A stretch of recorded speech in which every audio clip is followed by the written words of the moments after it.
jàkkaarloog ñooñu bëgg naa ñu wax tuuti ci fépp taw feex naka la gisee tey ni ñuy yore réew mi coalition Diomaye président ngeen bokkoon xaw ma ndax yéen a ngi ci ba tey wala est-ce que coalition boobu sax mi ngi existé ba léegi loolu aussi ay question la yoo xam ne amaguñ ci réponse parce que dégg nañ ci waa Pastef li ñu ci waxoon fan yéen itam déggoon nañ ne groupe bi nga xam ne fa la conférence des leaders doon waxtaanee tëj nañu ko est-ce que déjà coalition bi mi ngi fi ba léegi pour ba la ñuy avancer. Voilà, la coalition, on s'est toujours plaint que la coalition n'a pas fonctionné comme elle devait fonctionner. Depuis lors, réunion am na ci. Il n'y a pas de réunion. Nous, particulièrement, la coalition n'existe pas. Okay. Mais on est dans la mouvance présidentielle. Yéen a ngi ci ba léegi. On est toujours dedans. Alors nit ñi di doxalee lan moo ci seen gis-gis. Alors, comme je dis, le jubal jubanti ñun ci loolu la ñuy dox.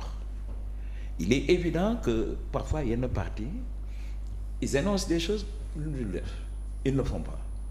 Mais nous, ils nous laisseront toujours sur la même dynamique. Parce que c'est pour cela qu'on est rentré en politique. Une bonne gouvernance, s'occuper des problèmes des populations, des citoyens. Parce que pendant trop longtemps, l'intelligentsia, les cadres sont restés en dehors de la sphère politique, c'est pour certaines raisons. Mais j'ai dit aujourd'hui, il est temps que nous y entrons, en apportant certaines valeurs. Notre président, Dr Cherdien, vous le verrez, jamais dans des contradictions de ce genre.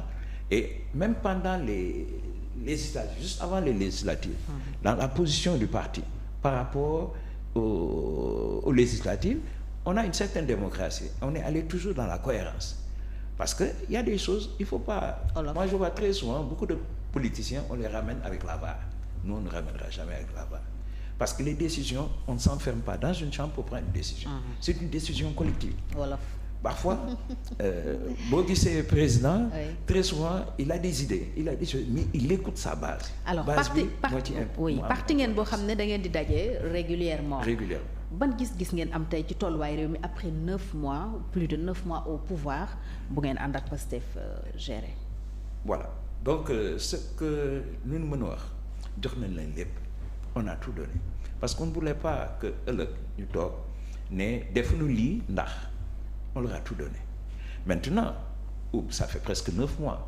Moi, je pense pour l'instant, affaire yi dafa yéex. Est-ce que c'est les hommes? Est-ce que c'est les procédures? Mais moi, je pense beaucoup plus que c'est les hommes. On avait toujours parlé qu'il faut mettre les bonnes personnes à la bonne place. Donc, il y a un problème de casting. Il y a un problème de casting. Dans le gouvernement? Dans le gouvernement. Toute la sphère étatique. Il y a un problème de casting. Il faudrait revoir. Parce que pendant trop longtemps, on a placé des gens comme ça sans pour autant savoir qu'est-ce qu'ils ont réalisé dans ce pays. Et je pense qu'il y a des gens qui sont hyper compétents. Quand on gouverne, on ne doit pas regarder les appartenances politiques. Moi, quand je trouve que quelqu'un est bien pour le pays, je vais le chercher là où. mais waa Pastef ñoom d'accord ci loolu parce que gis nañu fan yële bi ñu fi falee ñoo xam ne nee nañu dañ leen doon ŋàññi démb. Coow li dafa nekkur ba premier ministre en fait en tant que président du parti Pastef génn wax ak ay militants wam mais le cas Samba Ndiaye ba tey wane na ni xëy na ñoom ñi jiite parti boobu jiite réew mi aussi ci dynamique boobu la ñu nekk parce que wax nañu ne le décret de Samba Ndiaye kenn du ko gis décret bi ko fal et ba liñ ci xam tey Samba Ndiaye jëlagul fonction.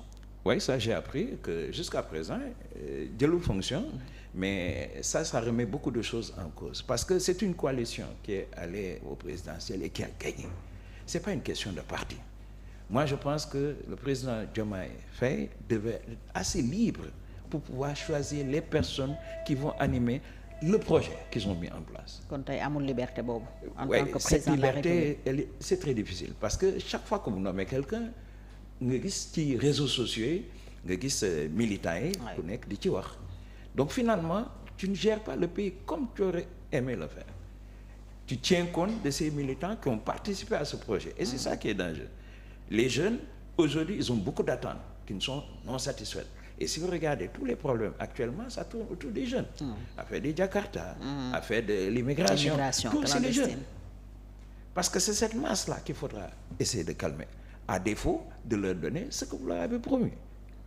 Et c'est ça qui est difficile dans ce pays. Alors, au rythme où vont les choses, jàpp nga ne ñii mën nañu am solution pour la jeunesse d'ici peu? Les solutions pour la jeunesse, elles existent. Nous avons un projet. Ousmane Sonko annoncé na 60 grands projets yoo xam ne mi ngi bokk ci agenda national de transformation. Jàpp nga ne loolu mën na saafara jafe-jafe yi taxaw. Vous savez, entre ce qui est écrit et ce qui est fait, il y a très souvent dafa am. Le fossé est grand. Le fossé est grand. Moi, comme je dis, nous sommes dans la mouvance présidentielle, mais nous les attendons sur des actes concrets, des actes visibles. On a beau dire le régime passé, on a vu ce qu'ils ont réalisé. Donc nous aussi, aujourd'hui, arriver au pouvoir, on doit pouvoir réaliser ces choses. Mais il faut les hommes qui vont déclencher tous ces types de projets. Et que ces projets soient des projets vraiment qui arrivent à résoudre la problématique de la jeunesse. Moi, j'ai écrit plusieurs contributions dans plusieurs domaines, même sur l'éducation, l'enseignement supérieur. Il y a énormément de problèmes. On ne peut pas tout dire, mais on peut être un parti de contribution. Et c'est ce que nous faisons. Régulièrement, nous écrivons et nous envoyons à la presse. Tout ça, c'est dans le sens d'améliorer les choses, parce qu'on a intérêt à ce que ce gouvernement réussisse.